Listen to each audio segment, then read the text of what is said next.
Hi everyone and welcome. We're down here in my wormery and I'm getting ready to check out these two bins over here. These two bins were fed a week ago, and if you watch the video, I can put the link to it up in the corner. These bins were fed with a large amount of pureed fruits and vegetables. And it was a little bit more than they would normally receive, and that was the main reason I blended it, because it would take up less space that way, frankly speaking.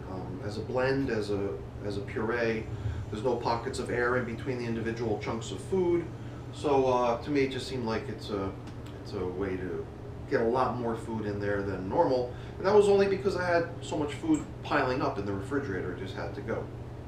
But what I'm not sure of is whether or not we're going to need to feed, because the reality of the matter is when I did feed that pureed food a week ago, right beneath that, there was still a fair amount of leftover food from the previous feeding and from a number of previous feedings. And what I ended up experiencing in my vermi bags, actually, when I fed them just a couple days ago, was that I came down here into my wormery with food ready to go, started picking out the old food scraps to make a little bit of room for the new food, and I realized there's just so much food in there already, it's absolutely unnecessary to add more. So what I really ended up doing in those cases was I did end up adding a little bit of coffee grounds, but the main purpose of that check-in was to really bolster the amount of bedding in those bags. So even if I'm unable to find room to add more food into these today, I'm gonna do my best to try to at least give them more bedding, because if there is that much food in there still, I'll just rearrange it on top of the fresh bedding. Maybe we'll add a little bit of coffee, but we're not going to drag a bag of kitchen scraps out of the freezer and down here if it's not really necessary to do so. So we'll begin by assessing the needs first today, and then bringing down whatever's necessary to complete the job. All right, let's get started. Now the other thing I forgot to mention about these two tubs was what happened just a couple days ago.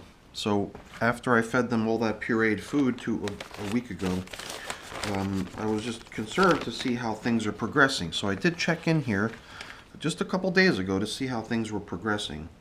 And based on what I had just found, I took two different approaches to dealing with these two bins. Now in the case of this bin, I had left it as is. Because what I did was I peeked underneath this layer of blended food, and I saw worms under it. It seemed like it was a happy place, a lot of fresh castings. So I had deemed what's happening here as okay, and okay to proceed as is. Whereas on the other bin that we're going to feed second, or check second, I felt like this pile of food just was not progressing. So what I ended up doing in that other bin was adding a whole bunch of additional leafy matter and blending in that pulverized food with some fresh leaves, basically, some fresh bedding. So when we get to that bin, we're going to find a slightly different situation. But here, I've got coffee filters, which were originally just laid down over the material into which the pureed food was poured. And then I took those coffee filters that had been laid down, and I just kind of started folding them in this way to sort of create a big biscuit, a big huge burrito of pureed worm food. So all I'm doing now is peeling it back a little bit just to get a sense of how things are progressing. You'll notice a couple discolorations here in these 4 points. And that was another thing that I did differently in this bin as well, is I used a stick to poke through to allow any of the food that was in here to seep through the filter that was lying beneath the food, and also to allow the worms up into the burrito. So a couple different things done differently on these bins. But you can see this has become a real haven for the worms to come up here and start enjoying this delicious pulverized food. What made me worry was because this food is actually partially a citrus food, pineapple specifically, and you know, typically foods that are citrusy, high in citrus, are kind of on the no-no list in terms of feeding to worms. But I figured I would take my chances since I was blending it with a bunch of other stuff blending it with cantaloupe melon, blending it with potato, some other stuff. It seemed like, okay, well, whatever. If it was straight pineapple, maybe I would try to avoid it, but whatever. I'm just going to blend it in and see how it goes. So I think just based on the reception we're observing here, they're having no issue whatsoever eating this forbidden food. You know, I'm not saying feed your worm bins pineapple. Everything in moderation. Try everything in moderation before you go full bore at doing it. But yeah, I've seen a lot of other videos where people feed materials that are thought to be kind of no-nos in the worm bin, and they just do just fine. So this was just one of my attempts at doing that sort of an approach to the feeding. It's kind of a risk because I did prepare a huge amount of food that had all that pineapple blended into it. And you can see right here, this has a lot of worms in it, admittedly. This all mostly accounts for the most recent feeding. And now you can start seeing some of the things that I was referring to from the previous feedings. Whole pieces of a whole apple right there. These are some banana peels and the stem of a banana breaking down quite nicely. This appears to be more banana peel maybe, or no, that looks like the rind of a melon. But what I'm seeing mostly underneath the last feeding is castings and a whole bunch of worms. And usually if that's what I find, then I feel quite comfortable feeding. But I want to take space into consideration here too. So why don't we keep probing here without deciding what to do quite yet, and then we'll pull the trigger on whatever seems most sensible. I always like these mango pits because they're so hard, and I always try to see, you know, how far along they've come by seeing if I can crush one or break it across its edge. That one's still pretty sturdy. It's holding up nicely, but I bet you pretty soon I'll be able to break it with my fingers. What else we got going on down here? So a fair amount of bedding, as you can see. So I'm going to pile that bedding up here, just so we can account for how much of that remains as well. Because if you recall, one of the game plans here was to possibly, if nothing else, add a little boost of extra bedding to try to make the space a little more comfortable. So knowing how much you have before you start is usually a good way to judge how much you should add. So I am starting to think that maybe I'm going to follow suit with what I did in my vermi bags. I am kind of a fan of doing things in a consistent way, and then, you know, having that as a good way to compare things to one another. So I think there's probably good value in taking the same approach with these here as I did with my my vermi bags, and that's going to be to just go down into a nice fresh pit in the middle here and start out by giving the bin a little bit more bedding, because, you know, if you look at what I just collected here, it's really not much. And granted, I missed a lot of pieces. There's, you know, still pieces down in here floating around near the feeding zone, but I think most people tend to clap and give me positive feedback when I add more bedding, because I do tend to be a little bit stingy on the bedding. So yeah, I think what we're going to end up doing here is the same thing as the vermi bags. Throw in some fresh bedding, restore the old bedding, restore the old food, and with that I'm going to be also just taking this pureed food and placing it across the top of the fresh bedding and old bedding, and then using some coffee to cover that up. Okay, here we go.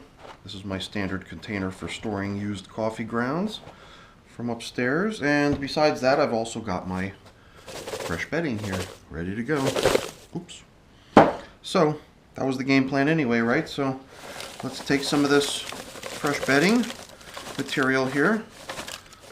Spent a little bit of time with scissors hacking up some pieces of cardboard that had just been laying around for so long, which I had intended to become bedding, but was procrastinating on taking the time to process it.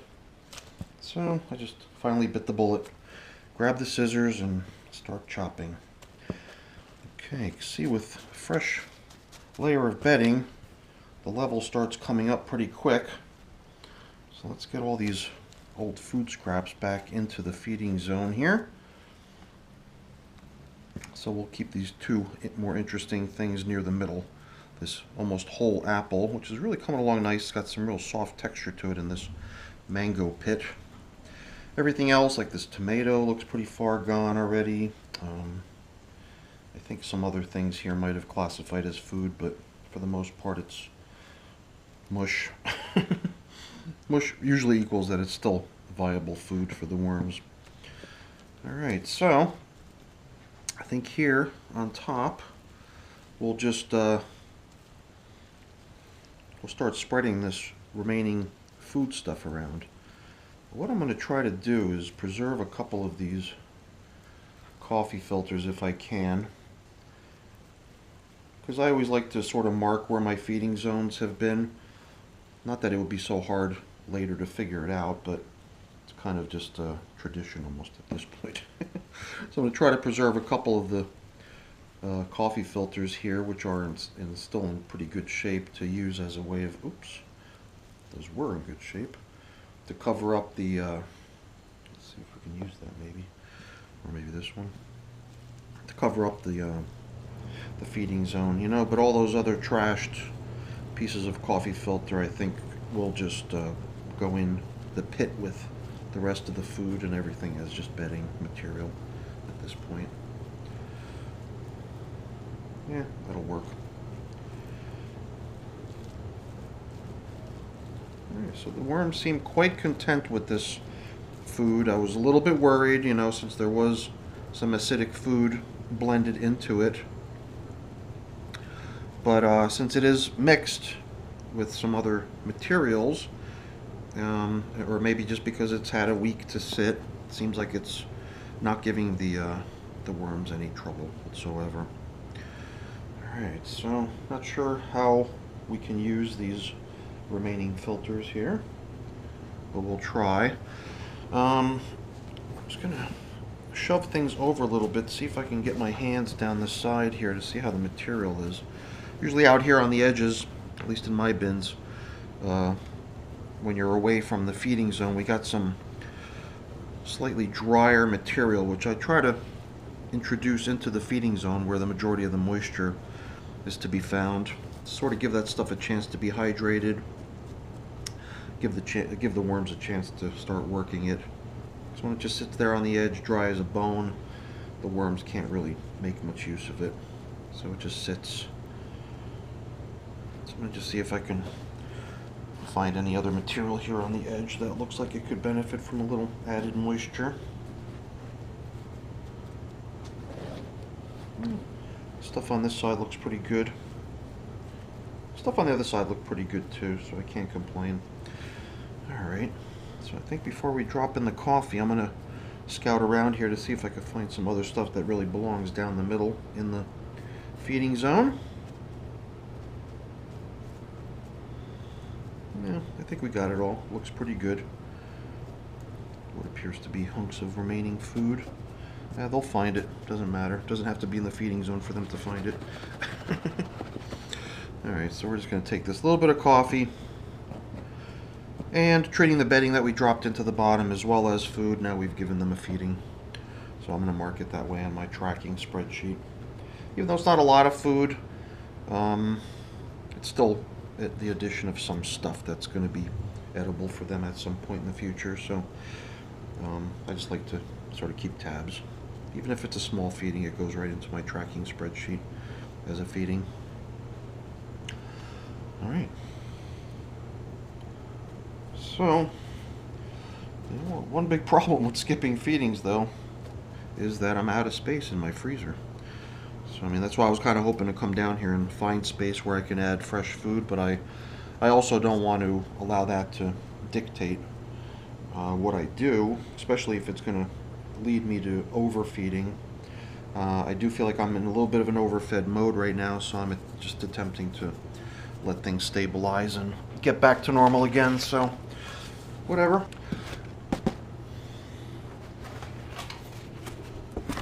Let's check out how the other bin's doing.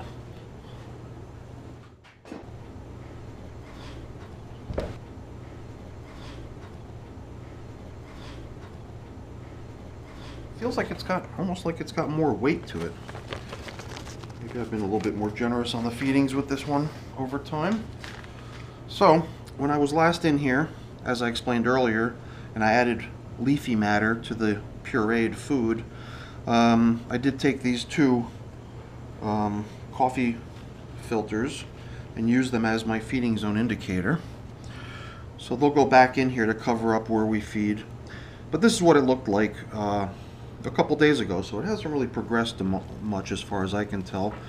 I guess the one thing to maybe expect is the presence of worms that have since infiltrated it and started feasting on the bounty, as I referred to it last time. So I'm just kind of peeling it back to take a look at it, and it does seem like I'm still encountering, yeah, it's got a couple worms in it, but this is like the food right here basically. I can still sort of reach into this pile and sort of grab handfuls of it, and it's been blended a little bit with leaves, so that's the reason it has a little bit of a discoloration to it, a little bit of more brownness to it than we saw in the previous bin. But what I'm piling up here is basically what we had in the last bin as that burrito full of ground food. So I think we're going to do the same thing here. That's the reason I'm attempting to get it all into one location, pile it all together. So we're going to open up the old feeding zone, hopefully not find too much of the feedings that came before the pureed food last week, so that we can add some fresh bedding to the bottom, and then cover it up, let them keep going. But yeah, the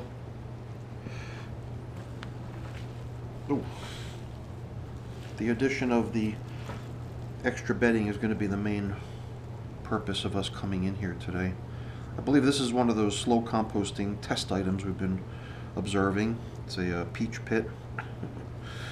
This is like the stem of a piece of cauliflower. Just interesting how it sort of gets soft over time in the worm bin.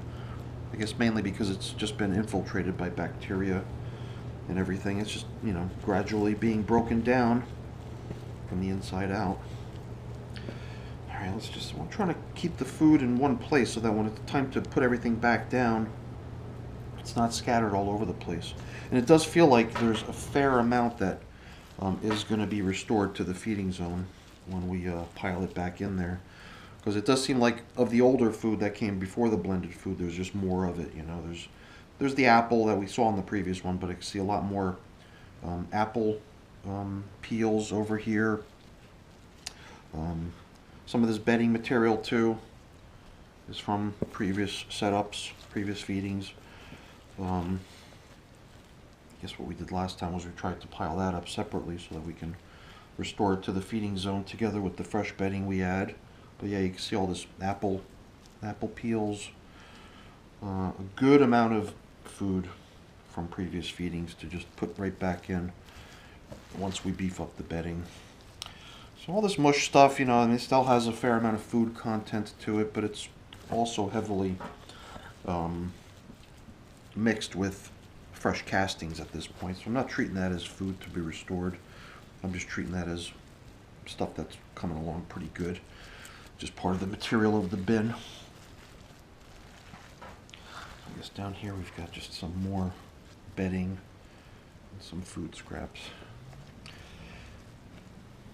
Yeah, I think I commented on this when I was working on the vermi bags as well, was that some of this food is starting to get a little bit of a a sour smell. I mean, it's not terrible, but normally worm bins don't really have much of an odor whatsoever. So, you know, to go in here and find food that's, you know, breaking down and getting a little bit stinky is a little bit of a disappointment, because, you know, what you're really hoping for is quick turnaround, quick decomposition of your food scraps, and a whole bunch of castings, making room for the addition of more food scraps. So, a lot of chit chat. Let's get this job done. So, pretty much the same as we did before. Grab the, oh, here's some of this old bedding too. Let's get this all scattered back down into here as well. So the reintroduction of these old food scraps back down into the pit. Maybe some of this goopy stuff here might still count more as food than finished castings. So, looks pretty good. And then we'll get all of this pulverized food right back down in here. And it's already benefited from being mixed with bedding material a couple days ago, so it's already a mixture really of pulverized food and leafy matter. So that kind of makes it a little bit easier for the worms to make their way through it as well, I think. I think we got the majority of it here. A little bit dry over here on the edge, not too bad. I'm not sure it's necessary in this bin to scoop out any material from the edges. It seems like it's holding up pretty good. Alright, so, you know, I do have an outside bin where I put all my overflow, stuff that just doesn't make its way into the wormery. So I got a feeling some of the stuff that's piling up in the freezer right now might just end up out there, and that's fine as well. Even though out here in the cold and the winter, it's probably for the most part a big frozen block of food for them. I still pick through it sometimes and I find worms cruising around in there, so even on the coldest days it's a little bit surprising. I'm kind of glad that I didn't haul all of my kitchen scraps down here like I've been doing, like I did last time, only to have to return them to the freezer. Kind of made good sense to first check today before doing that. And I think we took the right sequence of steps here. I got a little bit of cleaning up to do around here, but you know, I'm not going to bore you with that. I'll just part now by saying thank you, you know. I appreciate you keeping me company and watching my video. If you enjoyed it, please remember to give me a thumbs up. That's always really appreciated. And also consider becoming a subscriber to the channel as well. And don't forget to ring the bell. That way you'll get notified when I've got new content online. Alright everyone, thanks so much for watching. Have a great day. Bye now.